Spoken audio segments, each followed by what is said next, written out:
Алла Таала өзүнүн жакшы көргөн, өзүнүн сүйгөн пендесине кыйынчылык, сыноолорду, ооруларды жиберип сынайт экен да. Анан Жебраил периште Алла Таалага мындай деди: Алла, сен бул пендеңди жакшы көрөт элең го. Эмне үчүн мындай кыйын сыноолор менен сынап жатасың? Ооруларды жиберип, кыйынчылыктар жиберип кыйнап жатасың дегенде, Алла Таала мындай деди: Жебраил, мен ошол пендемдин үнүнө сагындым дейт экен да. Түндөсү туруп алып: Алла, сенден башка эч ким мага жардам бере албайт. Алла, ушул сыноолорду жеңил кыл.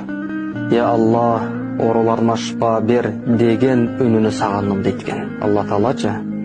Демек, сиз ооруп жаткан болсоңуз, сыноолор келип жаткан болсо, демек сиз Алла Таала жакшы көргөн инсансыз.